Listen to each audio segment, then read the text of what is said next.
Olá, sou Manuel Gustavo, professor da disciplina de Políticas Educacionais. É com satisfação que faço esse vídeo para tratar do nosso quarto estudo online, aquele que versa sobre as políticas de avaliação da educação brasileira.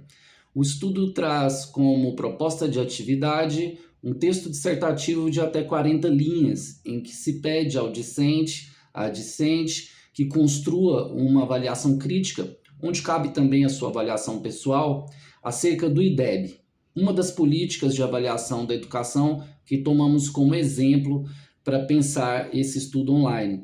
Não a única, ela própria faz parte de um escopo maior de políticas, o PDE, Plano de Desenvolvimento da Educação, mas é a que nós escolhemos para tratar no limite desse vídeo, no limite de 4 a 8 minutos que temos, porque é uma das mais conhecidas e de mais amplo impacto na profissão docente e na realidade da sala de aula na educação brasileira.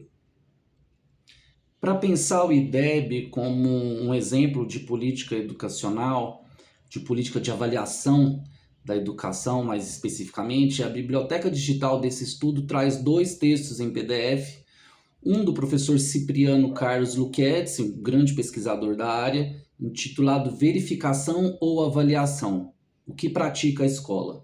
Como em outros estudos online, um texto de feição mais teórica, mais conceitual, para a gente confrontar com outro texto de aspecto mais empírico, um outro texto que diz respeito à realidade mais concreta da educação, e nesse confronto a gente consegue ter a teoria e a prática em diálogo, que é sempre necessário, é sempre sadio do ponto de vista metodológico, né? Além do texto do professor Cipriano Lucchetti, que nos oferece a distinção teórica entre verificação e avaliação. Vou falar um pouco sobre isso logo adiante.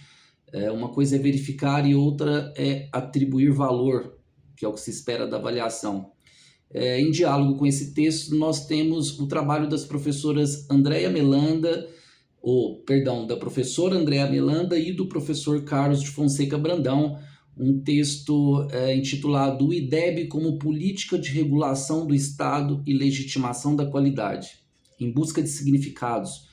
É um texto que tem uma forte bagagem conceitual também, mas tem esse mérito de discutir uma política bem concreta, a partir de dados bem concretos. Assim, a biblioteca digital reúne diferentes tipos de textos para a gente viabilizar essa atividade de uma dissertação de até 40 linhas, em que o que é colocado é pensar algo que nos aproxima também daquele segundo estudo online, quando o professor José Carlos Libânio fala da influência de organismos internacionais na realidade educacional brasileira. Ali ele falava de uma confusão de atribuições institucionais em que órgãos multilaterais como o Banco Mundial acabavam pressionando as políticas educacionais brasileiras para que o sistema educacional atuasse num esforço coletivo de alívio da pobreza. Por meritória que seja a busca de alívio da pobreza, o professor José Carlos Libânio ali nos recorda que a tarefa fundamental de todo o sistema educacional é a formação cultural e científica, que aí havia talvez um desvio de atribuições no sentido de que o desenvolvimento e a manutenção do bem-estar mais caberia a outras instâncias do Estado.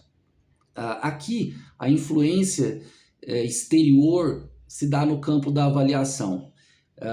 O IDEB, vão dizer os professores Carlos da Fonseca e a professora Andréa Melanda, trabalha com critérios de qualidade que não emergem do núcleo formador da escola e dos sistemas de ensino como direito do cidadão, mas uma qualidade concebida por agências multilaterais. Mais adiante, a autora vai dizer, ecoando também aquele argumento do segundo estudo online, repito, é importante entender como esses estudos dialogam entre si, né? Em que o professor José Carlos Libânio falava da influência do mercado.